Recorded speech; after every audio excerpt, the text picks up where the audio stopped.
The wind howled like a wounded wolf through the streets of Cheyenne, driving needles of ice against the windows of the Union Pacific Depot. Clara Doyle pressed herself deeper into the corner of the waiting room. Her worn carpet bag clutched against her chest. The other travelers gave her a wide berth, a woman alone. No wedding ring. Threadbare coat that had seen better days in Pennsylvania. She could read their thoughts as clearly as if they'd spoken them aloud. The station master's clock struck midnight. December 1888 was proving to be one of the coldest on record. And Clara's last $3 had gone to the train ticket that brought her here. Her fingers found the folded papers in her coat pocket, her nursing certificate, a letter of recommendation from before everything went wrong, and tucked deepest of all, a handkerchief embroidered with her mother's initials, the only things of value she had left. "Station's closing, miss." The porter's voice was not unkind, but firm. "Storm's getting worse. Best find yourself someplace warm." Clara stood, her legs stiff from hours of sitting. "Is there a boarding house nearby that might—" "Not for the likes of you," came a harsh voice from near the door.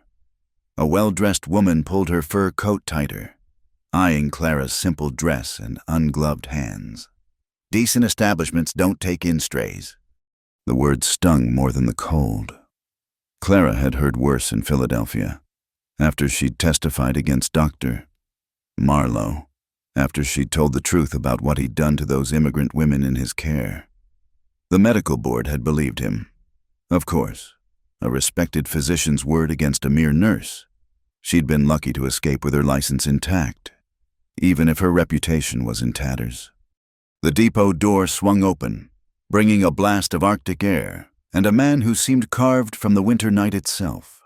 Tall, broad-shouldered, wearing a long duster over work clothes.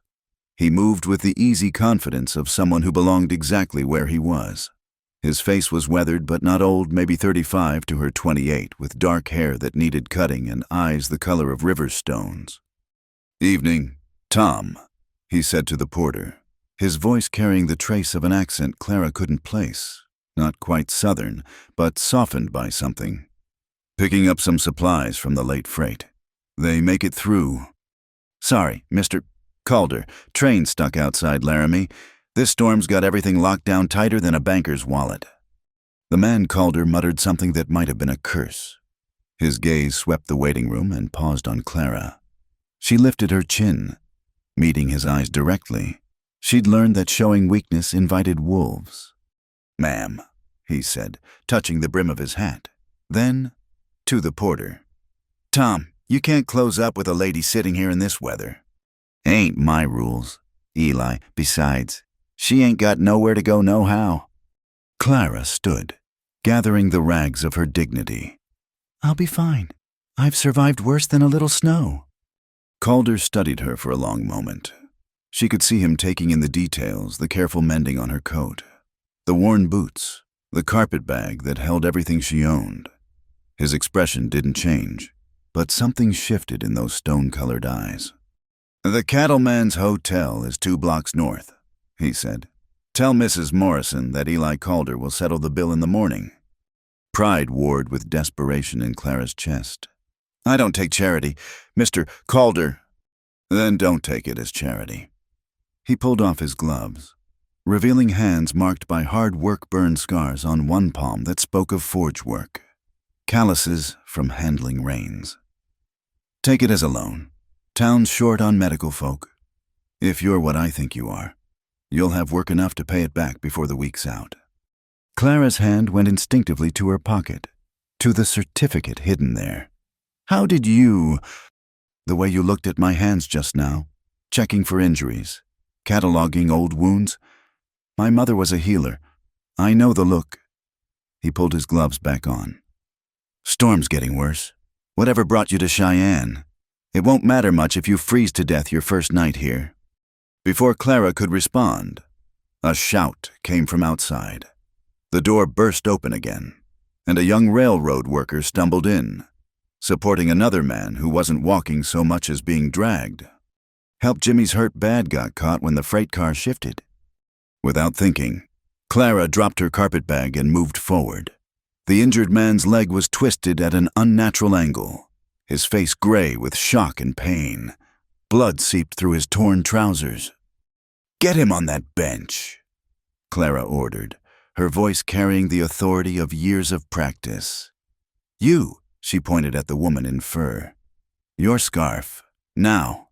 We need to stop the bleeding." The woman clutched her scarf tighter. "I certainly will not." "Give her the damned scarf, Margaret," Calder said quietly, and something in his tone made the woman comply immediately. Clara's hands moved with practiced efficiency, checking the injury, testing for broken bones. The leg wasn't as bad as it looked dislocated. Not broken, though the gash would need stitching. "I need hot water, clean cloth, and something for him to bite on," she said. "Mr. Calder, you'll need to hold him. This is going to hurt." For the next 20 minutes, the depot waiting room became a makeshift surgery. Clara worked with steady hands, cleaning the wound, manipulating the joint back into place with a decisive movement that made Jimmy scream despite the leather belt between his teeth.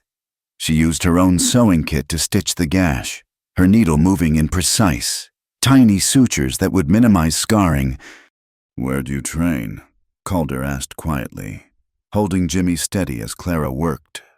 "Women's Medical College of Pennsylvania," she replied without looking up. "Before that, 3 years at Pennsylvania Hospital." "Long way from Pennsylvania." "Yes," she tied off the last suture. "It is." By the time she finished, a small crowd had gathered. The woman in fur, Margaret, stared at her ruined scarf with dismay. The porter looked impressed. Several railroad workers muttered among themselves. And Clara caught fragments, "Nitorm," steady as Doc Morrison himself. Didn't even flinch when Jimmy screamed. "He needs to stay warm and keep that leg elevated," Clara said, wiping her hands on a piece of torn cloth.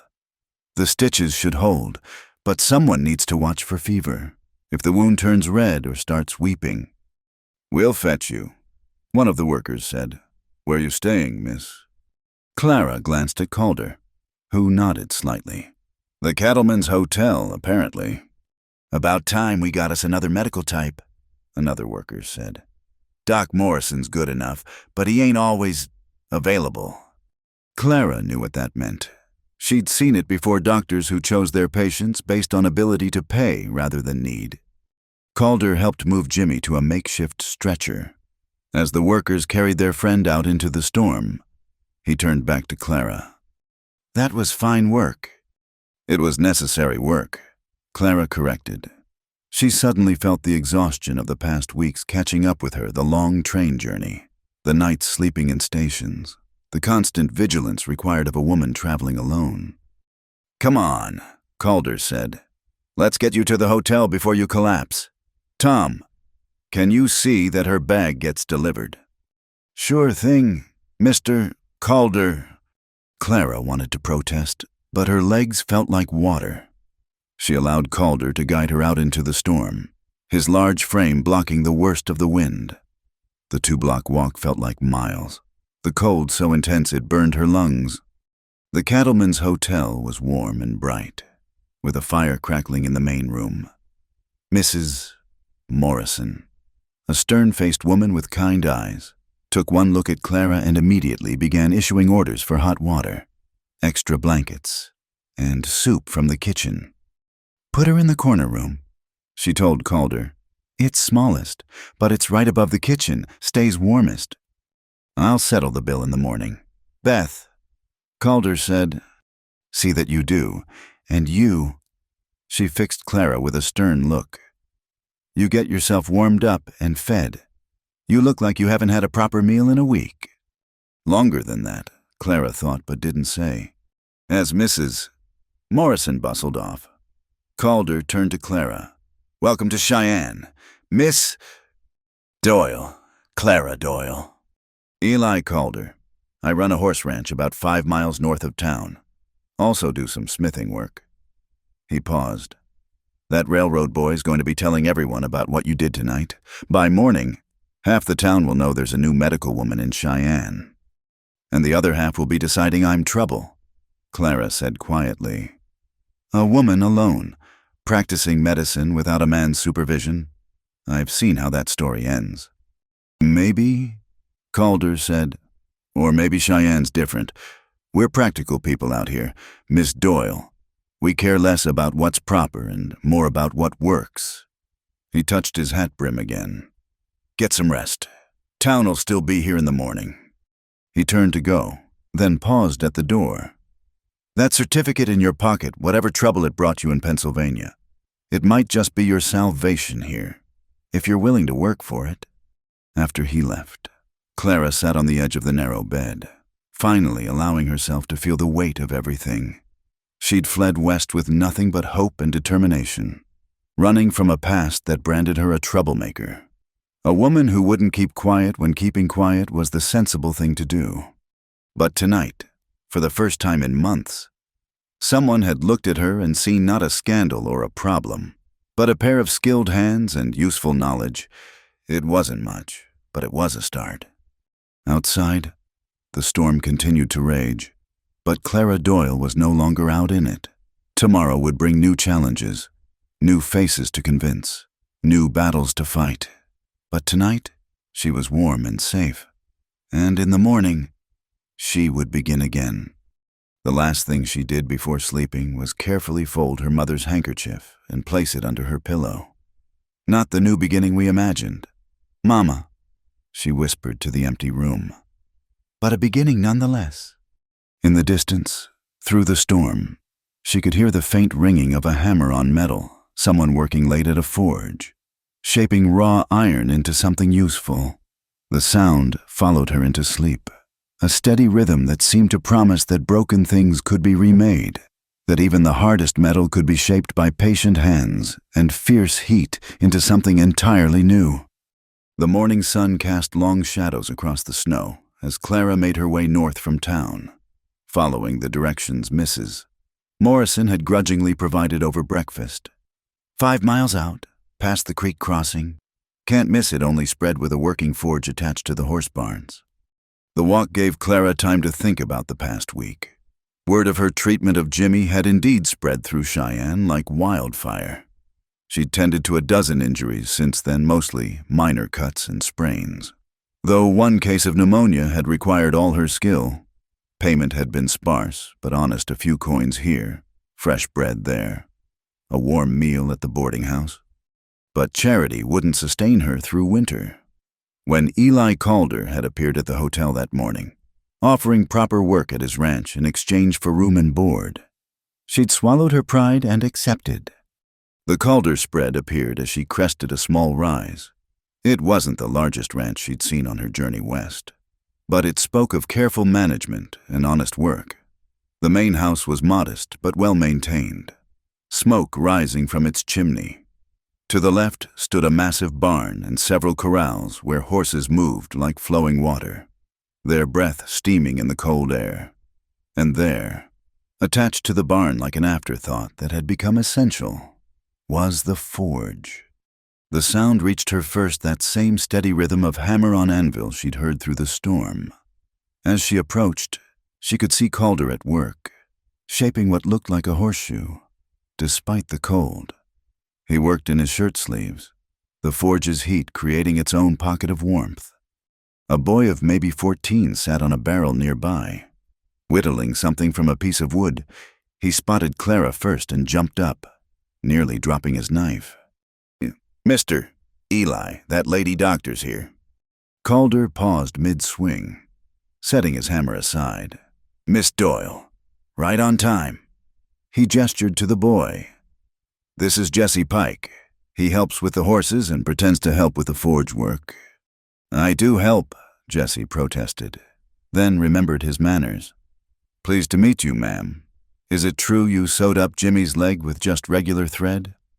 "Surgical silk, actually," Clara said, "but yes, the principle's the same." "Jesse, go check on Dancer's hoof wrap," Calder said, "and tell Miguel that Miss Doyle's here." As the boy ran off, Calder wiped his hands on his leather apron. "Come on, I'll show you where you'll be staying." He led her to a small cabin set between the main house and the forge. It was barely larger than her hotel room, but clean and sturdy, with a proper stove, a narrow bed, and blessedly a shelf that could hold medical supplies. "It's not much," Calder said, "but it's warm and private. You'll take your meals at the main house with the rest of us." "It's perfect." Clara set down her carpet bag, running her hand over the smooth wood of the shelf. "What exactly would my duties be?" "Keeping my workers healthy and working," Calder said bluntly. "I've got 8 regular hands, plus Jesse. They're good men, but range work is dangerous. Cuts, breaks. Horse kicks we've been making do with basic field medicine and trips to town when it's serious. Lost a good hand last year to blood poisoning that might have been prevented if we'd caught it early." Clara nodded. "I'll need supplies. Carbolic acid, proper bandages, laudanum for pain. Make a list. I'll send someone to town tomorrow." He paused. "There's something else. The other ranchers in the valley, the Hendersons, the Youngs, a few others they've already heard about you. Might be they'll send for you if needed. That's your business, not mine. But I'd ask you to see to my people first." "Of course." A commotion from the barn interrupted them. Raised voices, then Jesse's high-pitched yell, "Mister, Eli, come quick!" They found a cluster of ranch hands gathered around a stall. Inside, a mare lay on her side, her flanks heaving, eyes rolling with pain. An older Mexican man knelt beside her, speaking softly in Spanish. "Started about an hour ago." One of the hands reported, "Miguel thinks the foals turned wrong." Calder was already rolling up his sleeves. "Miguel's delivered more foals than anyone in the territory. If he's worried." He glanced at Clara. "Ever assist with livestock?" "Horses? No, but I've delivered dozens of babies in difficult positions." She moved closer to examine the mare. "The principles can't be that different." Miguel looked up, his weathered face skeptical. "Señorita, this is not woman's work. Neither is setting bones or stitching wounds. Yet here I am," Clara said calmly. "Tell me what you feel when you examine her." For the next 2 hours, Clara found herself in perhaps the strangest medical situation of her career, working alongside Miguel, who gradually shifted from skepticism to grudging respect. She helped maneuver the foal into proper position. Her smaller hands proved an advantage, able to work where the men's could not. When the foal finally emerged wet, gangly, but breathing a cheer went up from the assembled hands, the mare, exhausted but alert, immediately began cleaning her baby. "Well, I'll be damned," muttered a hand named Tobias. "Begging your pardon for the language?" "Ma'am." "I've heard worse," Clara assured him, washing her hands in the bucket Jesse provided. "Though perhaps we could keep the profanity to a minimum." "Yes, ma'am. And ma'am, my shoulder's been aching something fierce since I got throwed last week." Within an hour, Clara found herself conducting impromptu examinations in the barn. Tobias's shoulder was severely bruised but not separated. Another hand, William, had an infected cut on his palm that needed lancing and cleaning. Jesse presented a splinter the size of a small nail, embedded so deep he'd been hiding it for days. "Why didn't you say something?" Calder demanded, watching Clara work the splinter free with steady hands. Jesse squirmed. "Didn't want to be no trouble." "Infections are trouble," Clara said firmly. "Splinters are just Tuesday's work. There's no shame in needing help. Jesse, the only shame is in letting something small become something serious out of foolish pride." She felt Calder's eyes on her as she said it, and wondered if he heard the echo of her own story in the words. That evening, she took her first meal in the main house. The hands ate together at a long table, with Calder at the head. The food was simple but plentiful: beef stew, fresh bread, winter vegetables from the root cellar. The men were cautiously polite, clearly unsure how to behave with a woman at their table. "Heard you helped birth Dancer's foal," William ventured finally. "Miguel says you've got good hands." "For a woman," Miguel added, but there was warmth in it now. "For anyone," Calder corrected quietly. Good hands are good hands. After dinner, as Clara helped clear the dishes despite protests, she found herself alone with Calder in the kitchen. "Thank you," she said, "for defending me to your men." "Nothing to defend. You proved yourself today." He dried a plate with focused attention. "Though I'm curious, a woman with your training could work in any city hospital. Why risk coming west?" Clara considered her words carefully. "Sometimes staying where you are is the bigger risk." He nodded as if that made perfect sense. "Jesse likes you. That's good boy needs steady influences. He's got no family. Been working here since he was 12. No family at all. Parents died in a cholera outbreak. No relatives to take him in." Calder's jaw tightened slightly. "Some folks suggested the orphanage in Denver, but you couldn't see sending him away," Clara finished. "Ranch life's hard, but it's honest. Better than some institution where they'd try to beat the spirit out of him." He set the last plate in the cupboard. "Speaking of which, several of the neighboring women have been asking about you. Seems word spread that there's a woman healer at the Calder place." Clara's stomach tightened. "And what are they saying?" "Mixed opinions. Sarah Henderson thinks it's scandalous, a woman living here unmarried, but her sister-in-law, Mary, is 6 months pregnant and scared to death of birthing. She might be willing to overlook scandal for the sake of experienced help." Over the next weeks, Clara settled into a rhythm. Mornings she tended any injuries among the ranch hands, prepared medicines, and organized her growing medical supplies. Afternoons might find her called to neighboring ranches, a child with croup here, a difficult pregnancy there. Evenings were spent updating her medical notes by lamplight, listening to the sound of Calder's forge through her thin walls. The work was hard but satisfying. Slowly, grudgingly, she earned acceptance. Not from everyone. There were still those who crossed the street rather than greet her in town, who whispered about the impropriety of her situation. But for every Sarah Henderson, there was a Mary Young, grateful for Clara's help with a breech birth. For every suspicious glare, there was a ranch hand tipping his hat, thanking her for tending his wounds.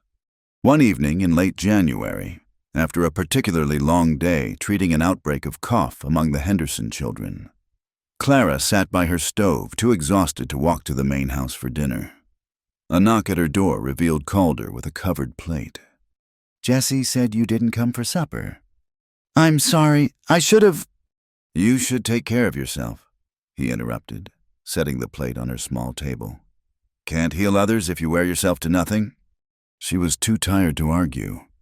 As she ate, Calder tended her fire, adding wood with the same careful precision he brought to his forge work. "I owe you an apology," Clara said suddenly. "I've been here over a month, and I've never properly thanked you. You took a considerable risk, hiring me." "Did I?" He settled into the cabin's only other chair. "Way I see it, I got a skilled healer for the price of room and board. Seems I got the better of the bargain." "Your reputation could suffer. A single man, a single woman. My reputation can stand it." His voice carried an edge she hadn't heard before. "I've survived worse than gossip."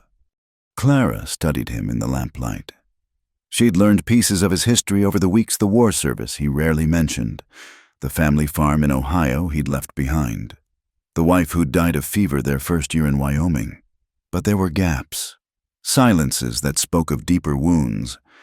"We all have our ghosts," she said softly. "That we do." He stood, suddenly restless. "There's something else. Victor Hale from the railroad office has been asking about you. Seems he's concerned about unauthorized medical practice in the county." Clara's blood chilled. It was starting again, the same pattern that had driven her from Pennsylvania. "I see. He's also been pressuring me to sell my water rights. Man's got a vision for this valley that doesn't include small operators like me." Calder's smile held no warmth. "Seems to me we might have a common problem. What are you suggesting?" "I'm suggesting you keep doing what you're doing. Help people, build trust, make yourself indispensable. And if Hale wants to make trouble, he shrugged. Well, this isn't Philadelphia. We handle problems different out here. After he left, Clara sat in the darkness, listening to the distant ring of his hammer. She'd fled west to escape the politics and prejudices that had destroyed her career, only to find them waiting here in different clothes. But there was something else here too, a rougher kind of justice. Maybe, but also a community that judged more on actions than appearances. She pulled out her mother's handkerchief, running her fingers over the careful embroidery. Not the life we planned, Mama, she whispered. But maybe, just maybe, the one I was meant to live. Outside, snow began to fall again, muffling the sounds of the ranch. But through it all, the forge rang on steady, patient, reshaping the world one small piece at a time. The spring thaw brought mud and trouble in equal measure. Clara knelt beside the barn's water trough, examining the third sick horse of the week. The mare's coat was dull, her eyes listless, and strange marks marred her flank where someone had tried to cover altered brand marks with dark dye. It's not colic, she told Eli, who stood watching with Jesse and Miguel. Look here, traces of iodine staining around what should be old scars. Someone's been changing brands. Eli's expression darkened. That's the third one this week. All horses we bought from Tom Garrett last month. But Mr. Garrett's honest as they come, Jesse protested. He wouldn't sell stolen horses. No, he wouldn't, Clara agreed, carefully washing her hands. Which means someone's switching them after he sells them, but before they reach their destination. The question is, how? A rider approaching at full gallop interrupted them. It was Sam Whitlow, the deputy sheriff. His usually calm face creased with worry. Eli, we got problems. Another ranch hit last night. The Youngs lost 6 head, and... He glanced at Jesse. Maybe the boy shouldn't hear this. I'm not a boy, Jesse bristled. I'm near 15. Let him stay, Eli said quietly. If there's trouble coming, he needs to know about it. Sam dismounted, accepting the water Clara offered. Sheriff's been getting pressure from the railroad office. That Hale fellow's been making noise about horse theft affecting their contracts. He's pushing to bring in Pinkerton men. Private law. Eli spat. That's all we need. Gets worse. Someone's been spreading word that Jesse was seen near the Young place yesterday evening. Jesse said. I was returning that bridle we borrowed, just like Mr. Eli told me to... Clara noticed how the boy's hands shook slightly. She'd seen that fear before the terror of the powerless when authority turned its eye their way. No one's accusing you of anything, son, Sam said gently. But with you being an orphan and all, some folks might find it easy to point fingers. They wouldn't dare. Eli's voice was steel. Wouldn't they? Sam met his gaze. Hale's been asking questions about your operation, Eli, about your water rights, your contracts, even about Miss Clara here. Man's building a case for something. Clara felt the familiar chill of being hunted. What kind of questions? Whether you're licensed to practice medicine in the territory, whether your presence here is appropriate, whether the ranch is being run in a moral fashion. Sam's disgust was evident. Man uses words like weapons. That evening, Clara found herself restless. She'd tried to focus on preparing medicines, but her mind kept returning to Jesse's frightened face. Near midnight, she heard voices from the barn and went to investigate. She found Eli and several hands examining the altered brands by lantern light. Jesse sat on a hay bale, still whittling a nervous habit. She'd learned. The pattern's clever. Tobias was saying, see here, they use iodine to stain the hair after burning the new mark. Helps hide the fresh scar. But iodine's not common, Clara said, making them all jump. Sorry, couldn't sleep, but Tobias is right. Iodine's medicinal. Not every outfit would have it. Doc Morrison keeps it, William offered. And that traveling medicine show that came through last month was selling it. And Clara added slowly. I noticed Victor Hale's men buying several bottles at the general store last week. Said it was for treating cargo leather. But that made no sense to me. Eli's eyes sharpened. You're sure? Very. I was buying carbolic acid at the time. Mrs. Garrett commented on how much iodine they were purchasing. Could be coincidence, Miguel said doubtfully. Could be. Eli stood. Jesse, I want you to stay close to the ranch for the next few days. No trips to town alone. But why would anyone blame me? Jesse's voice cracked slightly. I ain't done nothing wrong. Since when has that mattered? Clara said quietly. Sometimes being convenient matters more than being guilty. The next morning brought more bad news. 2 of their own horses were missing, including Nightfall, Eli's prized black stallion. The tracks led toward the river, but spring flooding had washed away any trail. This is getting personal, Eli said grimly, studying the empty stall. Clara was examining the stall latch when she noticed something odd. Eli, look at this. Scratches on the metal. And she sniffed carefully. Laudanum. Someone drugged the horses to keep them quiet. How can you tell? The residue has a distinctive smell. It's one of the few drugs that would work quickly enough and safely enough on horses. She frowned. But it's expensive. Whoever's doing this has resources. That afternoon, while Eli organized search parties, Clara made her own investigation. She visited the general store, casually inquiring about recent purchases of laudanum. Mrs. Garrett, always eager for gossip, was helpful. Why? Yes, that nice Mr. Benson who works for Mr. Hale bought 2 bottles just yesterday. Said they were having trouble with nervous horses at the rail yard. Clara filed this information away. On her way back to the ranch, she stopped at Maeve O'Rourke's saloon not for a drink, but because Maeve heard everything worth hearing in Cheyenne. The saloon was quiet in the afternoon.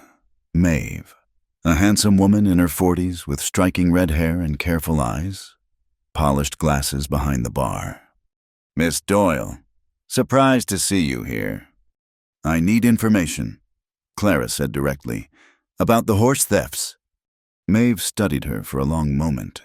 That kind of information can be dangerous. So can ignorance. Jesse Pike is being set up to take the blame. He's just a boy. Something shifted in Maeve's expression. Sit. Have some tea, yes, I keep it for the ladies who won't admit they come here. Over tea that tasted faintly of whiskey from the unwashed cup. Maeve spoke carefully. There's talk that the railroad wants to control all horse trading in the territory. Monopoly on remounts for their expansion. Your Mr.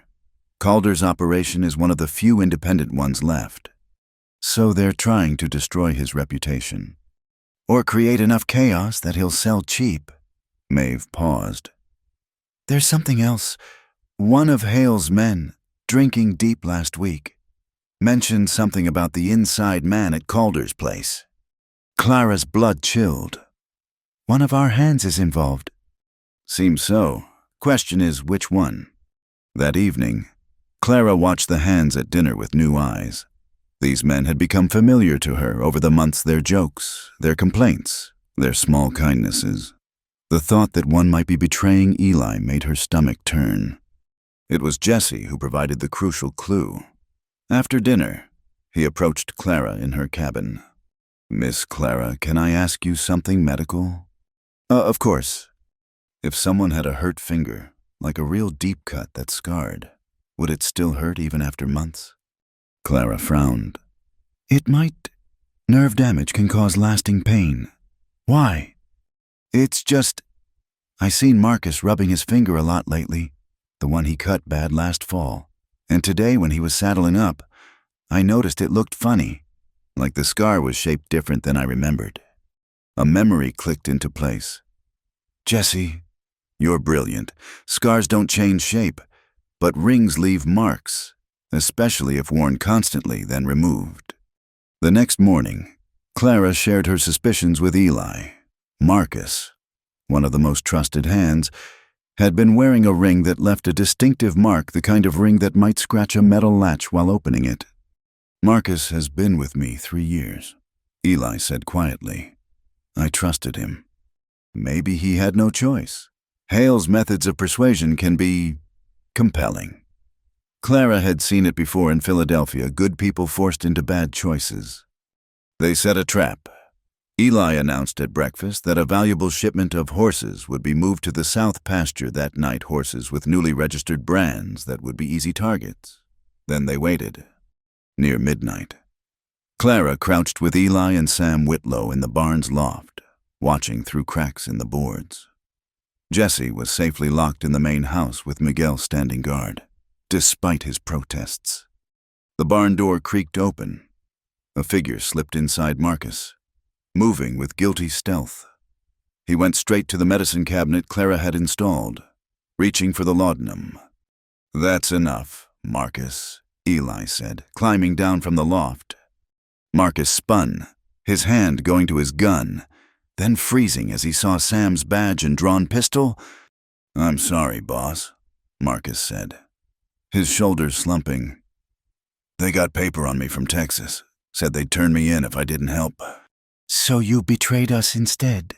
Eli's voice was flat. "Just supposed to be information.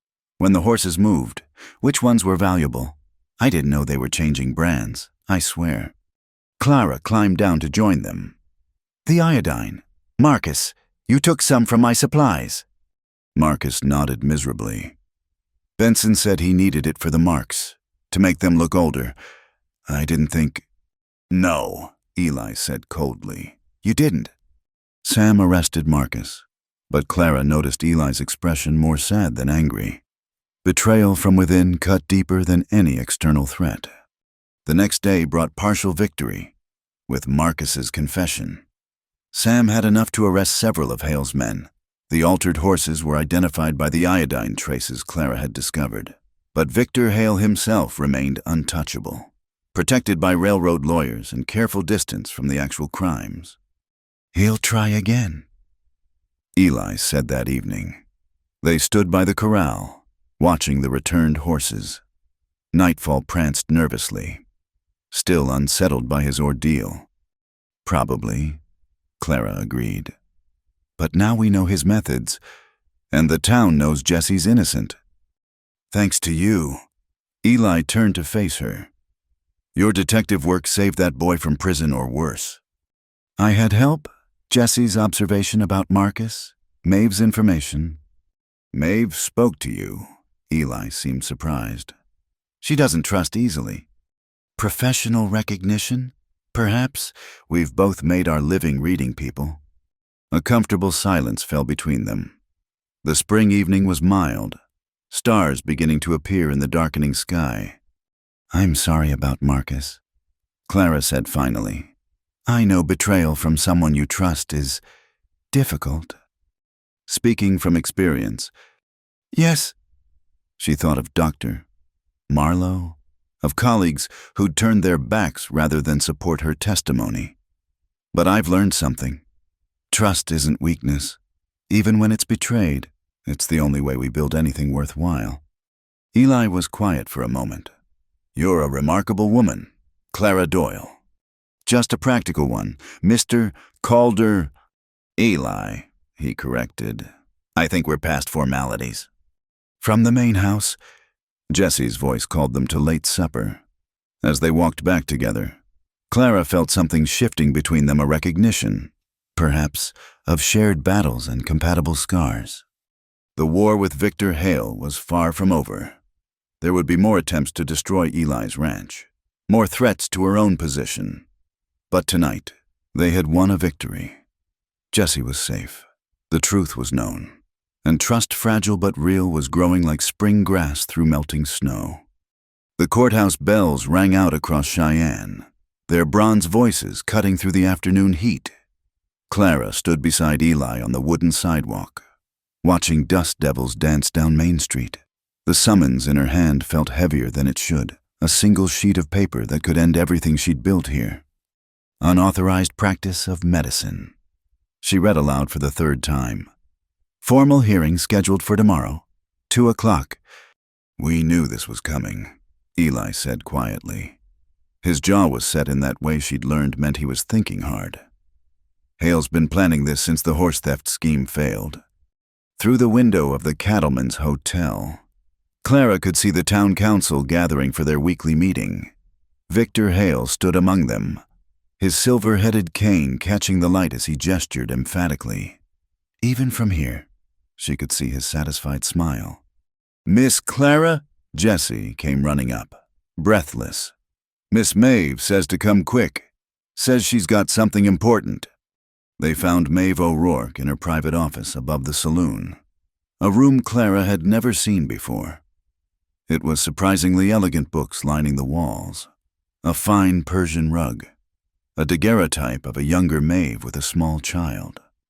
"Close the door," Maeve said, not looking up from the ledger she was studying. When they were all inside, she turned the book toward them. "Victor Hale's private accounts, every bribe, every payoff, every dirty deal for the past 2 years. Eli whistled low. "How did you—" "Let's say Mr. Hale should be more careful about which women he underestimates." Maeve's smile was sharp as winter ice. "He thought I was just decoration when he held his meetings here. Never noticed me serving drinks with careful ears." Clara studied the entries, her mind racing. These payments to Judge Thornton, they're recent. "Yesterday, in fact, right before your summons was issued." Maeve leaned back in her chair. "There's more. That daguerreotype, that's my daughter, Emily. She died of scarlet fever 10 years ago because the only doctor in town then wouldn't treat her. Said he didn't work on saloon women's children." The room went quiet. Clara reached out, almost touching the image. "I'm so sorry." "I don't want sorry. I want things to change." Maeve's eyes were fierce. "You saved the Baker child last month when Doc Morrison was too drunk to come. You treated my girls when they were sick. No judgment, no sermons. That matters." "What are you proposing?" Eli asked. "I'm proposing we give Hale exactly what he wants, a public hearing. Only we make sure the whole town's there to see it." The next morning, a sandstorm rolled in from the west, turning the sky an ominous yellow-brown. By noon, it was so dark they needed lamps lit. The courthouse was packed despite the weather. Word had spread that something significant was happening. Clara sat at the defendant's table, her mother's handkerchief folded in her pocket. Eli sat behind her in the gallery, along with Jessie and what seemed like half the ranch hands from the valley. She was surprised to see many of her patients there too, Mrs.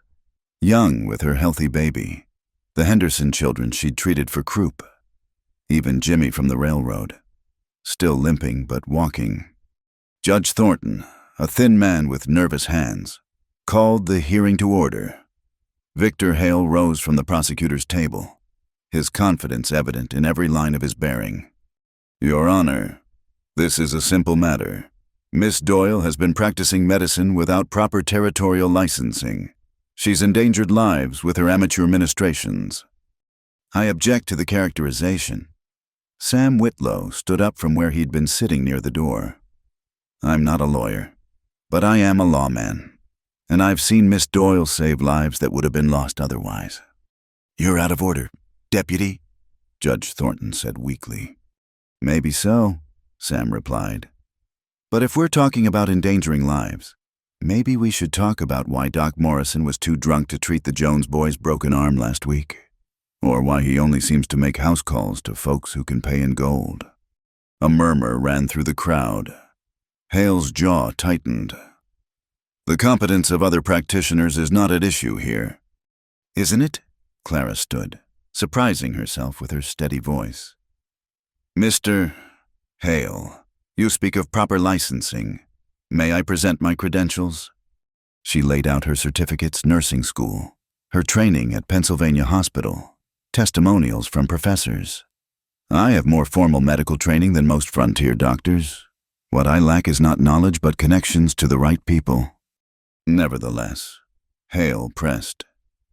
"The law requires territorial approval." "Which law?" Maeve O'Rourke's voice cut through the room as she entered, dressed in her finest clothes. "Because I've been reading the territorial statutes, Mr. Hale. Fascinating thing, there is no law requiring licensing for medical practice in Wyoming territory. Not yet, anyway. Judge Thornton shifted uncomfortably. That may be technically true, but common practice is whatever serves the railroad's interests. Maeve approached the bench, laying the ledger before the judge. Your Honor, I think you should see this. Unless you'd prefer I read some of these entries aloud. This one from yesterday is particularly interesting.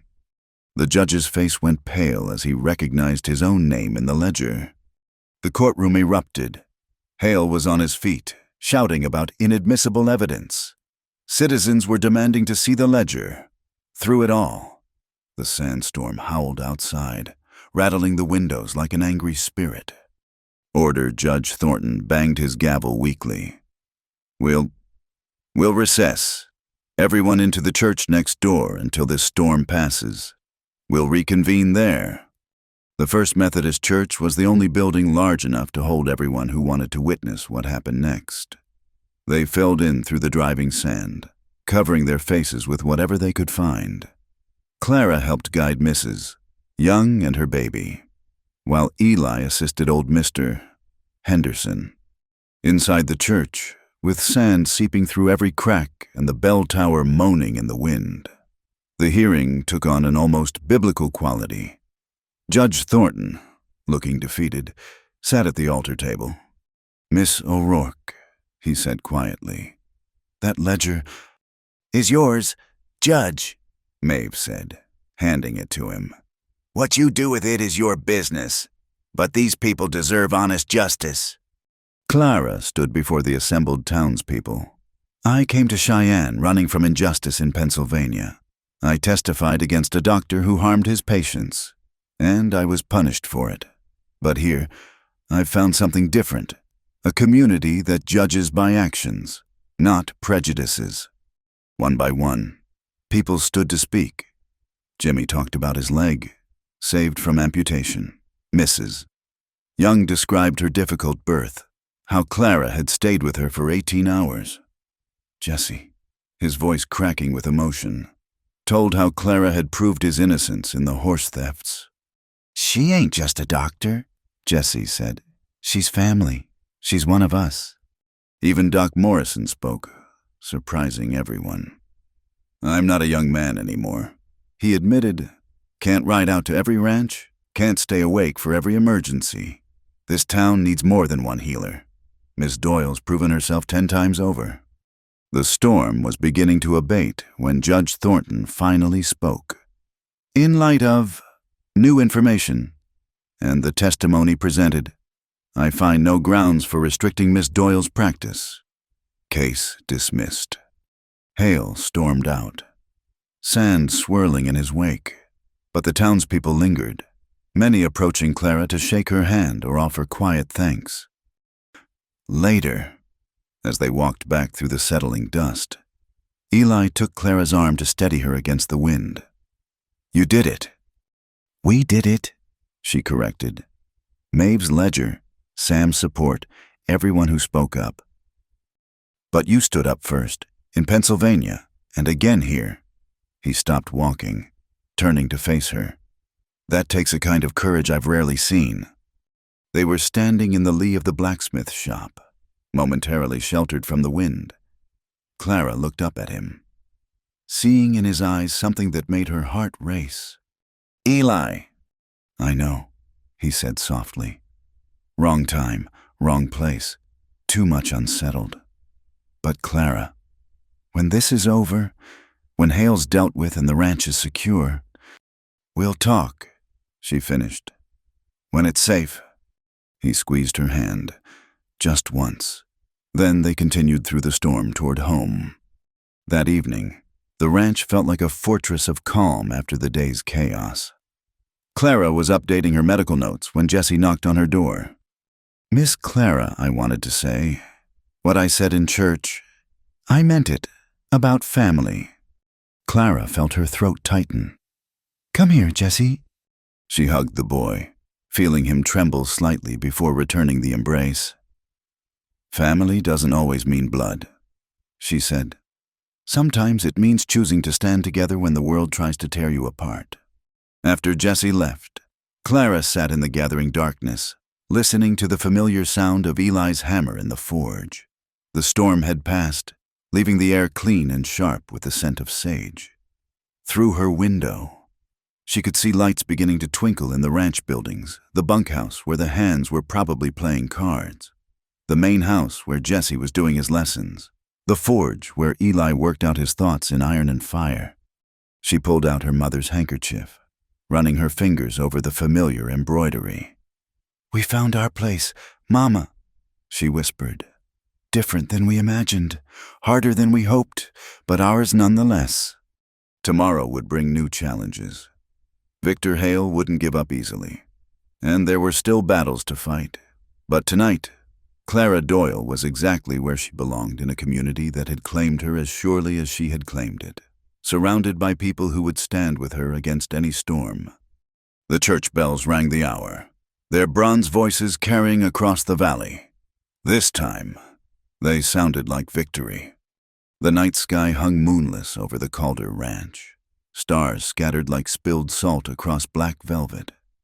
Clara pressed her back against the stable wall, heart hammering as orange flames licked the darkness where the hay barn had stood just moments before. The acrid smell of burning fodder filled her lungs. "Get everyone to the Stone Canyon," Eli's voice cut through the chaos. "Jessie, take Nightfall and ride to the Henderson place. Tell them we need help." "But Mr. Eli."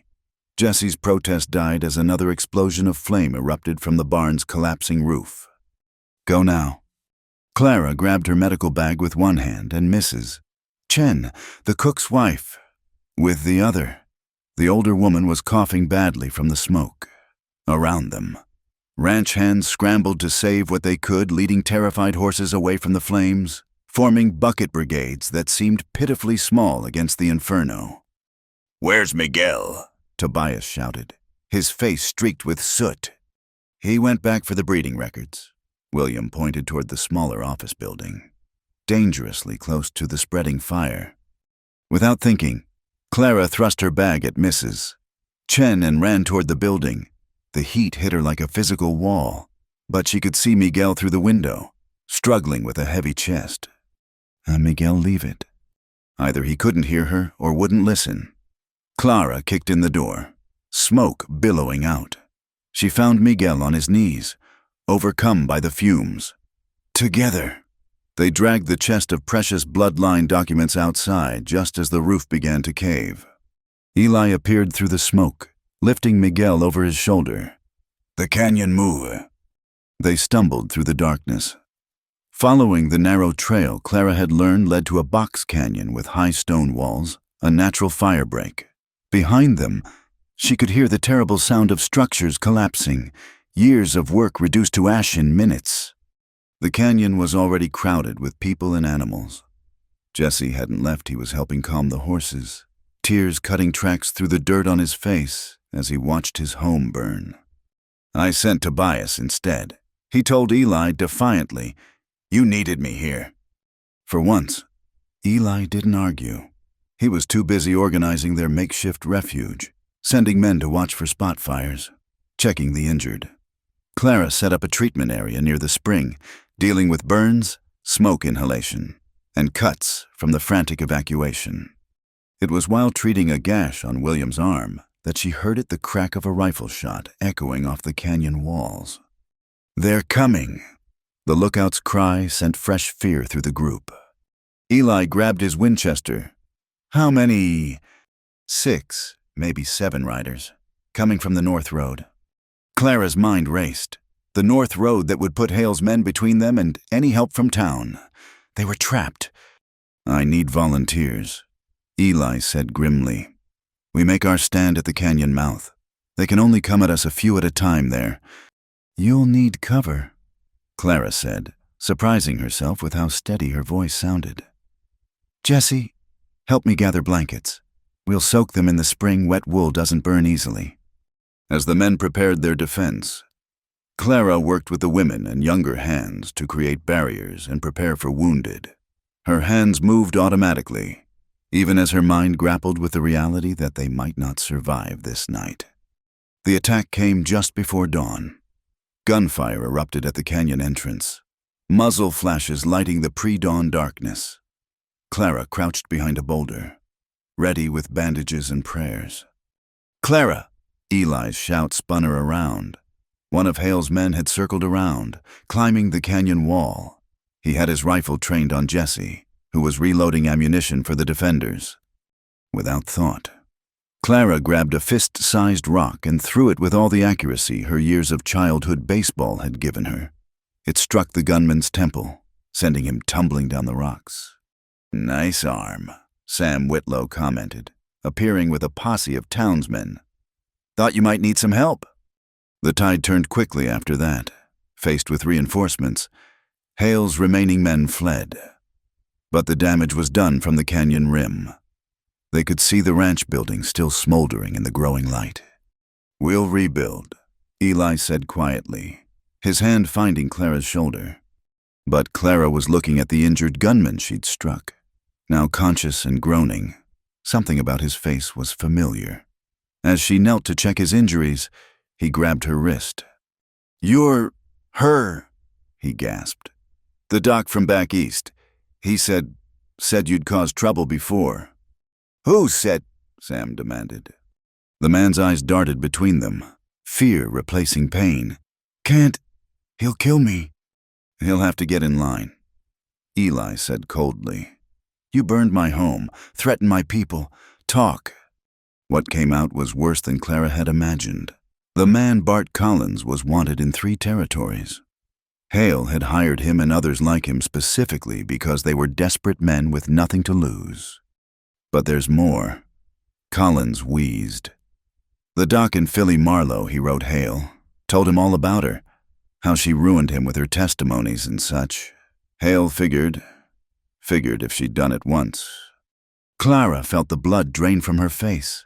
Her past had followed her here, weaponized by men who saw her as a threat to their power. "There's proof," Collins continued, eager now to bargain for leniency. "Letters in Haley's safe, plans for the railroad takeover, everything." Dawn revealed the full devastation. The main barn was gone, along with the hay stores and half the corral fencing. The forge still stood. Stone and iron were harder to burn, but the house was badly damaged. Yet, as Clara watched, something remarkable happened. Wagons began arriving from neighboring ranches, loaded with lumber and supplies. The Hendersons brought food. The Youngs brought tools. Even people from town who had once shunned Clara appeared with offers of help. "We heard what you did," Mary Young told Clara, pressing a basket of medical supplies into her hands. "Saving those breeding records, fighting off those outlaws. You're one of us now, truly." By midday, the skeleton of a new barn was already rising. Clara worked alongside the others, her hands as comfortable with hammer and nails as with needle and thread. Jesse worked beside her, unusually quiet. "It's my fault," he said finally. "I should have been on watch. Should have seen them coming." "Jesse Pike, you look at me." Clara set down her hammer. "This is not your fault. This is the work of evil men who choose violence over justice. You did everything right. You helped save lives last night. But the ranch can be rebuilt. People can't." She pulled him into a quick, fierce hug. "Don't you dare blame yourself for the crimes of others." As afternoon wore on, Eli found Clara taking a brief rest in the shade of the forge. He was filthy with soot and sweat, a bandage wrapped around a burn on his forearm that she'd insisted on treating earlier. "We need to talk," he said quietly, "about what Collins said, about Philadelphia." Clara's stomach clenched. "What do you want to know?" "Nothing," at her surprised look. He continued, "I don't need to know what happened there. I know who you are here. That's what matters. But if Hale has those letters, then we'll deal with it. Sam's already organizing a warrant for Hale's arrest based on Collins's confession. With luck, we'll have those letters before Hale can use them." Clara studied his face, searching for doubt or disgust. She found only determination and something else, something that made her heart race despite their exhaustion. I testified against a respected doctor, she said softly. He was hurting women patients, taking advantage when they were vulnerable. The medical board chose to believe him over me and the women who came forward. My career in Philadelphia ended that day. Eli's jaw tightened. Then Philadelphia lost a treasure and Wyoming gained one. Before the Clara could respond, shouts arose from the direction of town. A group of riders approached fast, Sam Whitlow in the lead, his face grim. Hales barricaded himself in the railroad office. Sam reported, "Has maybe a dozen men with him. Says he'll burn the whole town if we try to take him." He's desperate, Eli said. "Knows the game's up." "There's more." Sam glanced at Clara. "He's demanding safe passage out of the territory. And he wants her to come with him. Says she's wanted back east for slander and theft of medical property." "That's a lie," Jesse burst out. "Of course it is," Sam agreed. "But he's got hostages, 2 of the railroad clerks who wouldn't leave when he told them to." The group fell silent, weighing terrible options. Clara felt the familiar sensation of walls closing in, of powerful men manipulating the system to crush those who opposed them. "I'll go," she said quietly. "Like hell you will." Eli's response was immediate and fierce. "He has hostages. And you think he'll release them if you sacrifice yourself, Clara? He means to destroy you. Running won't stop him." "Then what do you suggest?" Eli's smile was sharp as a blade. "We give him what he wants partially. You'll go to the railroad office, but not alone, and not unarmed." As the sun began its descent toward the mountains, casting long shadows across the burned ranch, they prepared for what might be the final confrontation. Clara checked her medical bag, adding extra bandages and laudanum. At the bottom, wrapped in oilcloth, she placed something else, Maeve's derringer, small enough to hide, deadly enough to matter. "Promise me something," Eli said as they prepared to ride out. "Whatever happens, don't let them take you back east. You belong here now." Clara touched the handkerchief in her pocket, thinking of all the miles she'd traveled, all the battles fought and yet to fight. "I promise," she said. "This is my home now, and I'll defend it with everything I have." The sound of horses' hooves echoed in the canyon as they rode toward town, toward whatever justice awaited them in the gathering darkness. Behind them, the ranch continued rebuilding, proof that some things, community, determination, hope were harder to burn than wood and hay. The rain began as they reached the outskirts of town, cold drops that quickly became sheets of water mixed with hail. Lightning split the sky, illuminating the railroad bridge over the North Platte River like a skeleton against the darkness. Clara pulled her coat tighter, feeling Maeve's derringer pressing against her ribs. "Train's already there," Sam Whitlow shouted over the storm, pointing to the locomotive sitting on the bridge. "Hale must be planning to load the stolen horses and run." Eli studied the scene through the downpour. "Jesse, you stay with the backup group. No arguments. But you've proved yourself 10 times over," Eli said firmly. "Now prove you can follow orders when it counts." They split into 3 groups. Sam led men to circle around the far side of the bridge. Eli took riders to approach from the rail yard. Clara went with Maeve and a smaller group toward the warehouse, where intelligence suggested the altered horses were being held. The warehouse doors stood open, lamplight spilling out into the rain. Inside, Clara could see dozens of horses, their brands freshly altered with that telltale iodine staining. But it was the voices that made her freeze. "Should have killed her when she first arrived," Victor Hale was saying. "Would have saved us all this trouble." "You said no violence against women?" another voice protested. "Said it would bring too much attention. And look where being civilized got us." Something crashed, probably Hale's cane, against a crate. "Get those horses loaded. We leave in 20 minutes, storm or no storm." Clara felt Maeve's hand on her arm. "Wait," the older woman whispered. But then Jesse's voice rang out from somewhere behind them. Mr. Hale, the bridge support something's wrong with them. Clara's heart sank. Jessie was supposed to stay back. Stay safe. But the boy's warning was real. She could see it now, the way the wooden support swayed in the flooding river. "Ignore him," Hale barked. "It's a trick." But one of Hale's men had gone to look. "Boss, the kid might be right. This storm's turned the river wild. Those supports don't look—" His words were cut off by a grinding sound as one of the bridge pilings shifted. The train lurched slightly. "Jessie, get back!" Clara broke cover, running toward where she'd heard the boy's voice. He was on the bridge approach, pointing at the compromised supports. "Miss Clara, I had to warn them, even they don't deserve." A shot rang out. Jessie cried out, clutching his shoulder as he stumbled. Without thinking, Clara ran onto the bridge, catching him before he could fall through the gaps in the railroad ties. "Foolish woman."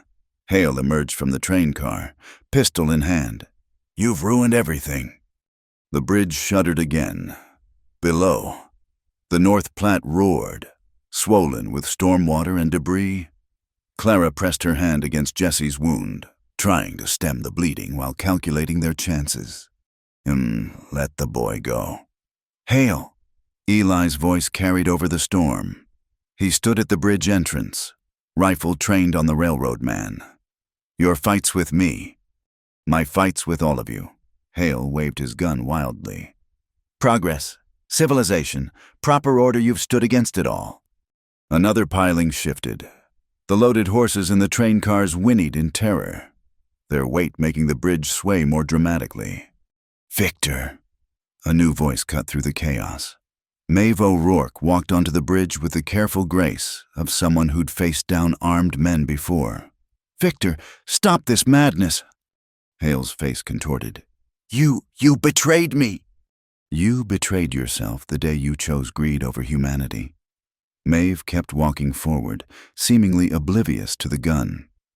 "Just like you betrayed us all those years ago."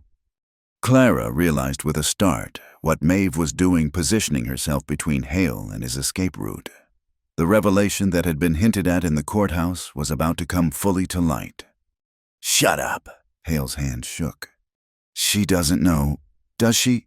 Maeve's voice was steady despite the bridge's movement. "Clara doesn't know why you really hate her. It's not about the railroad or the horses. It's because she reminds you of what you fear most, someone who won't be silenced." "I said shut up." "Just like I wouldn't be silenced when you put your hands on me all those years ago, when you gave me these scars." Maeve touched her neck, where Clara now noticed old marks usually hidden by high collars. "When you tried to own me like you try to own everything else." The truth hit Clara like a physical blow. Maeve and Victor, a history of violence and control that explained so much. "You left me!" Hale screamed. "Humiliated me, took my daughter."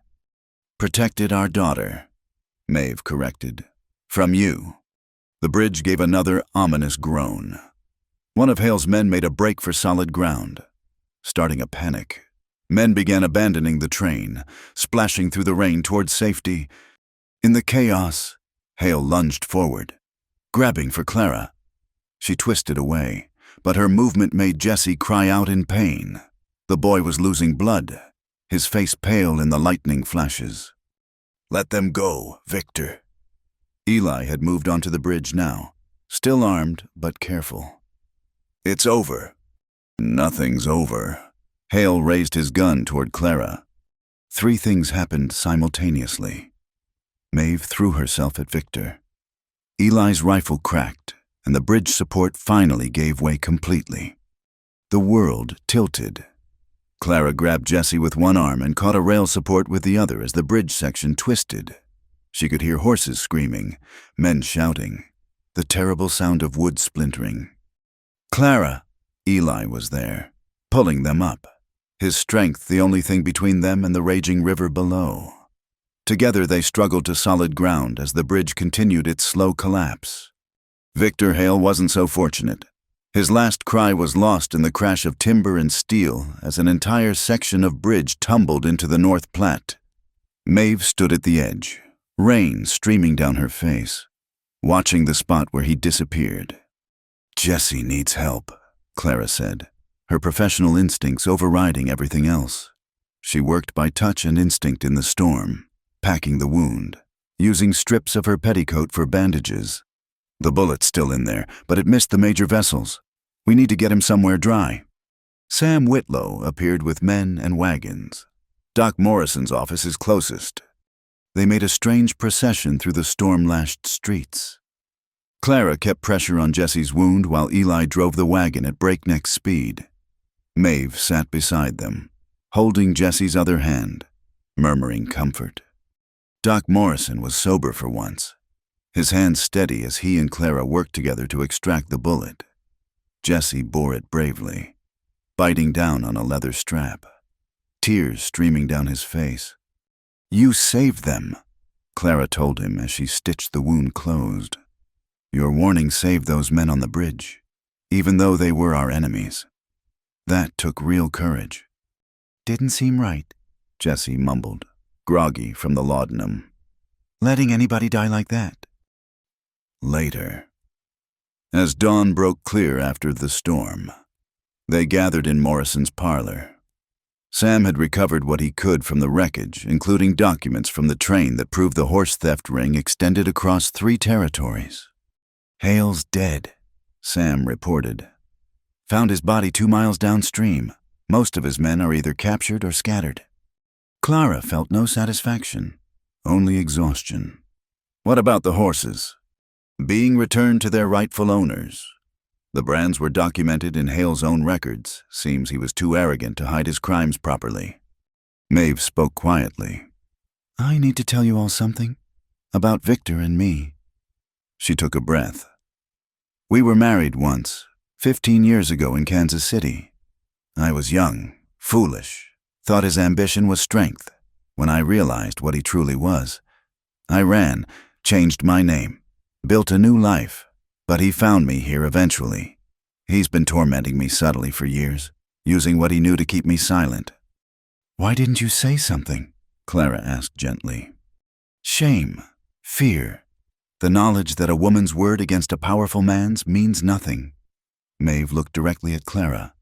"But watching you fight, seeing you refuse to be silenced, it gave me courage I'd lost long ago." Eli stood by the window, watching the sun rise over the rain-washed town.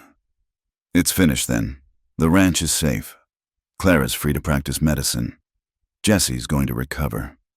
"Not quite finished," Clara said. She pulled out a telegram that had arrived during the night's chaos. "From Philadelphia, Doctor, Marlowe has been arrested for fraud and assault. Several women came forward after hearing about my case. They want me to return to testify." The room fell silent. Clara could feel them all watching her, waiting. "Will you go?" Eli asked, his voice carefully neutral. Clara fingered her mother's handkerchief, thinking of all the miles traveled, all the battles fought. "I'll send a written deposition. My life is here now. My work, my family." She looked at Jesse, at Maeve, at Eli.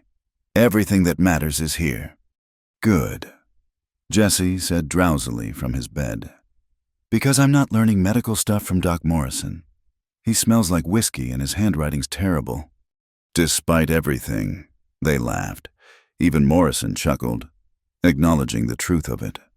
As the others began discussing the practical matters of recovery and rebuilding, Eli drew Clara aside. "You're sure about not going back?" "I've never been more sure of anything." She met his eyes steadily. "The East holds only ghosts for me. Here, I have a future, if you'll have me." "Clara Doyle," he said softly, "I'd face 100 collapsed bridges to keep you here." "Just the one was quite enough," she replied, allowing herself to lean against him for just a moment. Outside, the town was waking up, assessing storm damage, beginning repairs. The railroad bridge would need to be rebuilt, but already Clara could hear hammers and saws at work. Cheyenne would survive, as it always did, through the simple expedient of refusing to give up. "Come on," she said, straightening.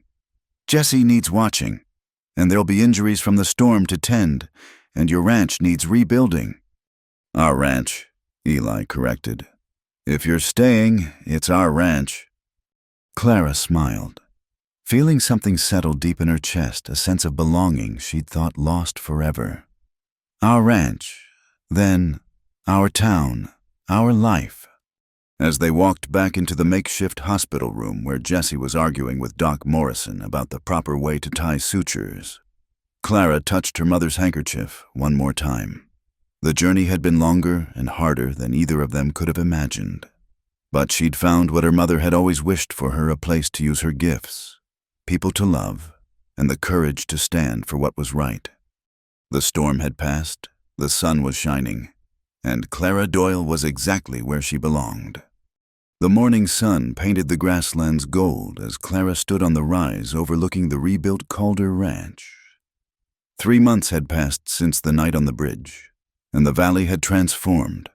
Where charred ruins once stood, new buildings rose sturdy, practical, built by a community that had come together in crisis. "Mail's here," Jesse called from the porch of the main house, waving a handful of letters. His shoulder had healed well, leaving only a slight stiffness that Clara insisted on monitoring. She made her way down, noting with satisfaction how the boy had grown not just in height but in confidence. He'd taken to helping her with medical rounds, showing a natural aptitude for the work. "One from the territorial governor," Jessie announced, handing her an official-looking envelope. "And something from Philadelphia." Clara's stomach tightened, but she opened the territorial letter first. As she read, her eyes widened. "They've approved my medical license, official recognition as a practicing physician in Wyoming Territory." "About time," Eli said, emerging from the forge where he'd been working since dawn. "Though I notice folks stopped questioning your credentials about the time you delivered the Watson twins in that snowstorm." The Philadelphia letter was shorter. Doctor. Marlowe had been convicted, sentenced to 5 years hard labor. Her written testimony had been crucial. Justice late, but sure. "There's more news," Sam Whitlow said, riding up with his usual purposeful air. "Town council met last night. They're offering to build a proper medical clinic in town. 2 rooms, living quarters attached if you want them." Clara looked at Eli, seeing her own thoughts reflected in his eyes. "That's generous, but she's already got plans," Maeve interrupted, driving up in her buggy with rolls of paper under her arm. "Tell them, Clara." Clara took a breath. "I want to establish a teaching clinic here at the ranch where we have space, somewhere to train nurses, midwives, anyone who wants to learn healing arts." "The old bunkhouse," Eli added. "We've been drawing up plans to convert it. Examination rooms, a teaching space, quarters for students." Sam raised an eyebrow. "That's ambitious." "That's necessary," Clara countered. "1 doctor, even 2, isn't enough for a growing territory. We need to train our own people." Over the following weeks, the plan took shape with surprising speed. The territorial government, perhaps embarrassed by the Hale scandal, provided funding. Lumber arrived from the mill, and applications began trickling in young women mostly, but also some men, eager to learn skills beyond basic field medicine. The conversion of the bunkhouse became a community project. Mary Young donated furniture from her late mother's estate. The Hendersons provided books. Even Doc Morrison, increasingly sober these days, offered his medical instruments for teaching purposes. "Getting too old for riding out at all hours anyway," he grumbled, watching Clara organize the supplies. "Might as well let you young folks take over." It was during the painting of what would become the main classroom that Clara found herself alone with Eli for the first time in days. They'd been carefully proper, mindful of appearances while the ranch recovered and her position solidified. "Blue or green for the walls?" she asked, holding up color samples. "Whatever makes you happy." He set down his brush, studying her with that direct gaze she'd come to treasure. "Clara, we need to talk about something." Her heart stuttered. "If this is about propriety, about me living here while teaching..." It's about making you living here proper. He pulled something from his pocket, a simple gold band. It was my mother's. Been sitting in my drawer for 10 years, waiting. Clara stared at the ring, her throat suddenly tight. Eli. I know we've been dancing around this, both too careful, too wounded by the past. But Clara, I'm tired of careful. I love you. Have since you stood up in that courtroom and refused to be silent. Maybe before that, even. She set down the paint samples with trembling hands. I never thought, after Philadelphia, I believed that part of my life was over, that I'd have to choose between my work and that's exactly why I'm asking. He moved closer, his rough hands gentle as they took hers. I don't want you to choose. I want the Clara who delivers babies at midnight and sets bones at dawn, who teaches Jesse his letters and stands up to railroad barons. I want all of you, exactly as you are. The clinic will be the finest in the territory. We'll run it together, the ranch and the clinic, side by side, healing horses and healing people. His smile turned wry. Though I draw the line at letting you shoe the horses. Despite tears threatening, Clara laughed. And I won't let you practice surgery. Deal. Is that a yes? Instead of answering, she kissed him, there in the half-painted room that would soon hold students, surrounded by the promise of their shared future. Clara Doyle claimed her happiness with the same determination she'd claimed her freedom. I should warn you, she said when they finally parted. I'm a terrible cook, and I have strong opinions about the proper organization of medical supplies. I should warn you, he replied, sliding the ring onto her finger. I work late at the forge and come home covered in soot, and Jesse's already planning to call you Ma. I can live with that, Clara said softly. The wedding, held 2 weeks later, transformed the ranch into something from a fairy tale. Wildflowers everywhere, tables groaning with food, half of Cheyenne in attendance. Clara wore her mother's handkerchief pinned to her dress, a connection between past and future. Doc Morrison gave her away. Stone-cold sober and proud as any father, Maeve stood as her witness, radiant in purple silk. Jesse served as Eli's best man, barely containing his excitement. Do you, Clara Doyle, take this man? Reverend Patterson began. She does, Jesse burst out, then blushed crimson. Sorry, continue. Laughter rippled through the crowd. Even Clara smiled through her tears. This was family imperfect, chosen, beloved.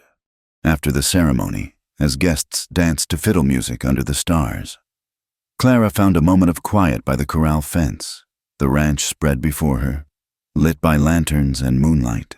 In 2 days, the first students would arrive for the clinic. There was so much work ahead. No regrets, Eli asked. Joining her? None. You. Only that it took us so long to get here. He wrapped an arm around her shoulders. Though, maybe we needed that time. To heal. To trust again. To build something worth protecting.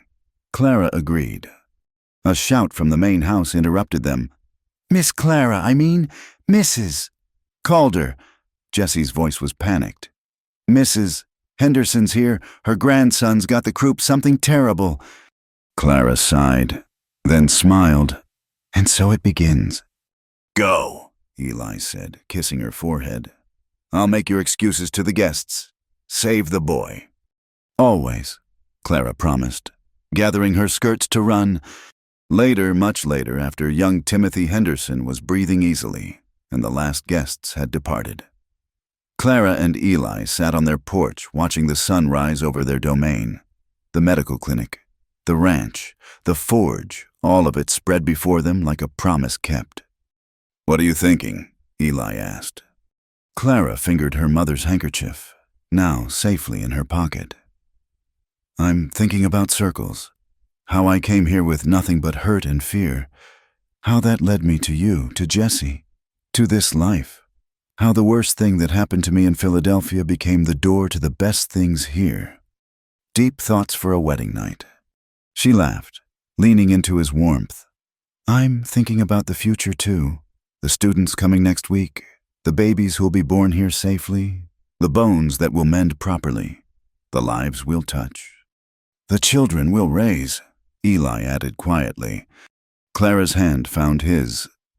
Yes, those two. Jesse first, then we'll see what comes.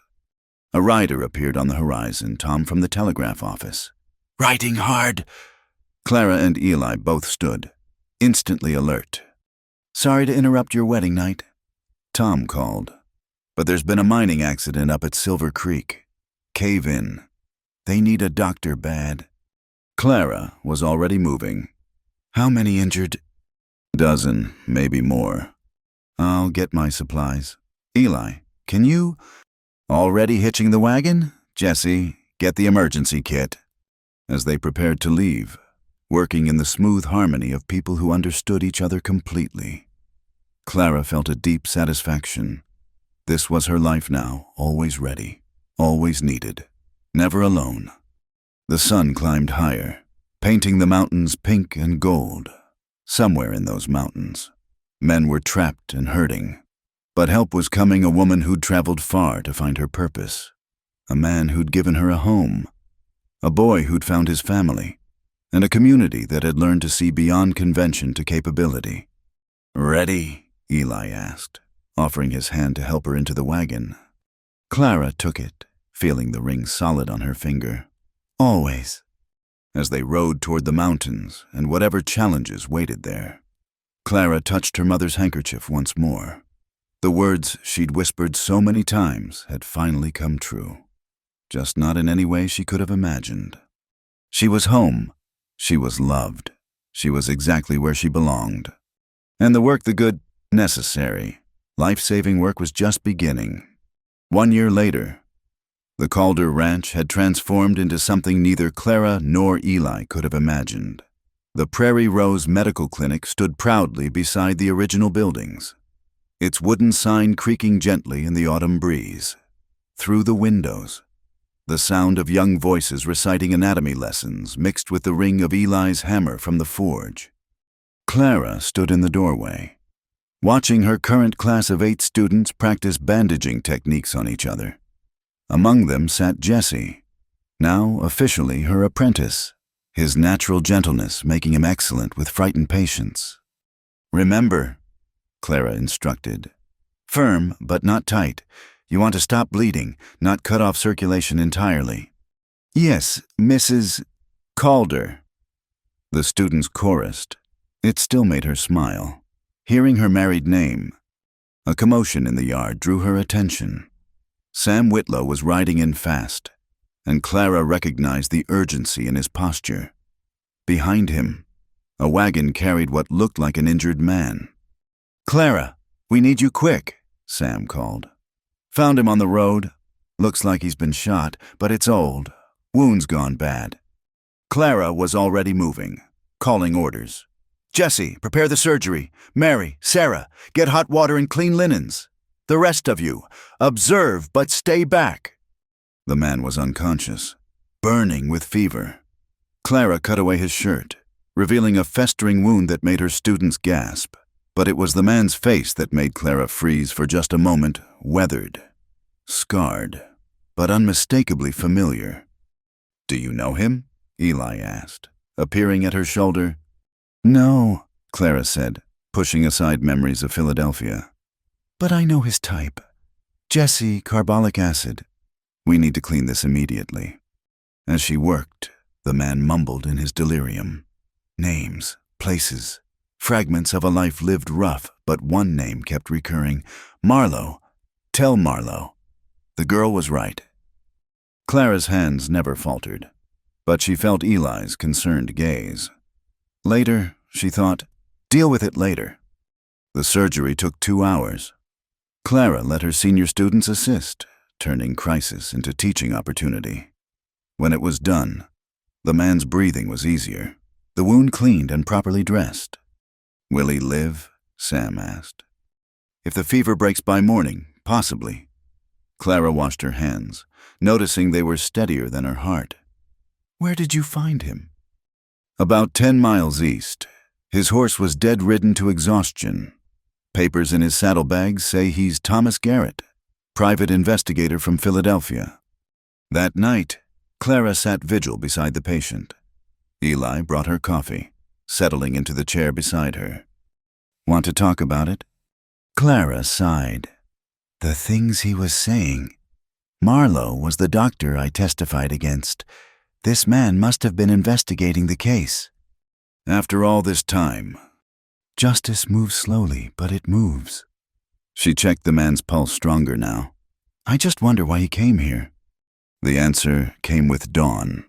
Thomas Garrett's eyes opened, focused with surprising clarity on Clara's face. "Dr. Doyle," he whispered. "No Calder now. Good. You're safe." "Mr. Garrett, you need to rest." "No time." He struggled to sit up. "Came to warn you. Marlowe, he died in prison 3 months ago. But before he did, he talked. There are others, other women who were hurt. They need you to know your testimony saved them, gave them courage to speak." Clara felt tears threaten. "They came forward. 12 of them. Because of you." He coughed, accepting the water she offered. "But there's more. Marlowe had partners, men in high places who profited from his crimes. They blame you for exposing it all. There was talk of revenge, of silencing you. Which is why you rode half to death to warn me," Eli said quietly. "We're grateful, sir." Garrett's eyes moved between them, taking in the clinic, the students hovering in the doorway, the wedding ring on Clara's finger. "Seems they're too late. You've built something here they can't touch." Over the following days, as Garrett recovered, the full story emerged. The investigation had uncovered a network of corruption in Philadelphia's medical establishment. Clara's testimony had been the first crack in a dam that eventually burst, washing away years of abuse and cover-ups. "You're a hero back east," Garrett told her one evening as she checked his bandages. "There's talk of a commendation, maybe even a position at the women's hospital." "I have a position," Clara said simply. "Here." Garrett smiled. "I figured as much. Just wanted to make the offer official-like." The news spread through Cheyenne like wildfire. Clara found herself embarrassed by the attention people stopping her on the street to shake her hand, calling her a crusader for justice. She preferred the quieter victories, successfully teaching Jesse to perform his first solo suture, watching her students gain confidence, seeing the mortality rates drop across the county. "You're doing it again," Eli said one evening, finding her in the clinic after hours, reorganizing supplies that didn't need reorganizing. "Doing what?" "Hiding from praise." He pulled her into his arms. "Clara, you changed things. Not just here, but back there too. You're allowed to be proud of that." "I just did what was right," she protested. "Exactly. When everyone else stayed silent, you spoke. That's worth celebrating." The celebration, as it turned out, came from an unexpected source. Maeve O'Rourke arrived the next morning with a proposition. "I'm setting up a fund," she announced, placing a bank draft on Clara's desk. "The Emily O'Rourke Memorial Scholarship, for young women who want to study medicine but lack the means." Clara stared at the amount. "Maeve, this is—" "My daughter would have been 25 this year," Maeve continued quietly. "Old enough to maybe study medicine herself, if she'd had the chance. This is my way of giving other girls that chance." By winter, the Prairie Rose Medical Clinic had become a beacon. Students arrived from as far as California, drawn by the promise of practical education and Clara's growing reputation. The ranch expanded to accommodate them new dormitories, a larger classroom, even a small library donated by the territorial government. Jesse, now 17 and growing into his lanky frame, had become Clara's most trusted assistant. His gentle manner with patients and quick mind for diagnosis made Clara proud beyond words. "You'll make a fine doctor someday," she told him after he successfully delivered his first baby missus, Watson's third, coming fast and breech. "Maybe," Jesse said, but his eyes shone. Or maybe I'll be a teacher like you. Show other orphans they can be something more. It was moments like these that Clara treasured most, not the accolades or the recognition, but the quiet victories of lives changed and potential realized. Spring brought unexpected news. Clara had been feeling unwell for weeks, which she'd attributed to overwork. But when she finally allowed Doc Morrison to examine her, his diagnosis left her stunned. "Congratulations," he said with a rare smile. "About 4 months along, I'd say." Clara found Eli at the forge, shaping horseshoes with his usual precision. He looked up at her approach, immediately setting aside his work. "What's wrong, you look?" "I'm pregnant," she blurted out. "We're going to have a baby." The hammer slipped from his fingers, clanging on the floor. "A baby. Is that all right?" For answer, he swept her into his arms, lifting her off her feet despite her protests about her condition. "All right, Clara. It's perfect. You're perfect. We're having a baby." The news spread quickly through the ranch family. Jesse was beside himself with excitement about becoming a big brother. The students immediately began knitting baby blankets. Even the ranch hands started arguing about names. As summer ripened into autumn, Clara continued teaching and practicing, adapting to her changing condition with typical determination. The baby, she declared, would simply have to learn medicine in utero. It was on a crisp October morning that Clara stood once again where she'd started at the Cheyenne train depot. But this time, she wasn't alone and desperate. Eli stood beside her, Jesse on her other side. Her students arranged behind them like a small army of healers. They were welcoming a new arrival doctor, Elizabeth Blackwell herself, come to see the frontier clinic that was training a new generation of women physicians. "Dr. Calder," the elderly woman said, taking Clara's hands. "I've heard so much about your work here. You've done what many thought impossible, created a place where women can learn medicine freely, judged only on their merit." "I had help," Clara said, glancing at her family, "and a community willing to see beyond convention." That evening, the ranch hosted a gathering unlike any before. Doctors, students, ranchers, townspeople all mingled freely, celebrating not just Clara's achievements but the promise of what was to come. As the sun set over the mountains, painting the sky in shades of rose and gold, Clara stood on her porch, one hand resting on her growing belly, the other holding her mother's handkerchief. "We did it, Mama," she whispered. "Not the way we planned, but maybe better. A place where healing and hope grow together, where anyone can learn, where justice matters more than tradition."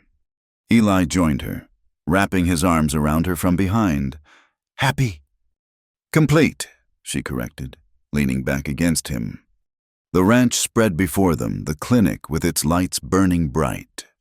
Students bent over their books, the forge still warm from the day's work, the house that had become a home, the corrals where Jesse was teaching the younger students to ride. From desperate exile to this, a life of purpose, a family of choice, a legacy that would outlast them all. The Prairie Rose Medical Clinic would train hundreds of healers in the years to come. The scholarship fund would grow, supporting countless young women. And somewhere in Philadelphia, women who had found their voices because one nurse refused to stay silent would carry on the fight for justice. But tonight, Clara was simply a woman at peace. The motherless girl who had stepped off a train with nothing but determination had become a teacher, a healer, a wife, a soon-to-be mother. She had faced down railroad barons and prejudice, built a practice and a school, found love and created family. The West had tested her, and she had not been found wanting. In return, it had given her everything: purpose, love, and the chance to change the world one patient, one student, one life at a time. A small bell chimed from the clinic, a patient needing attention. Clara smiled, kissed Eli's cheek, and went to answer the call. There was always more work to be done, more lives to save, more futures to shape. And Clara Calder, née Doyle, wouldn't have it any other way. As the stars came out over Wyoming territory, twinkling like promises kept, the Prairie Rose Medical Clinic stood as a beacon proof that courage, compassion, and community could triumph over any odds, in a land where only the strong survived. Clara had proven that true strength came not from silence, but from speaking truth, not from standing alone, but from lifting others up. The untamed frontier had been transformed, one act of healing at a time, and the story was far from over.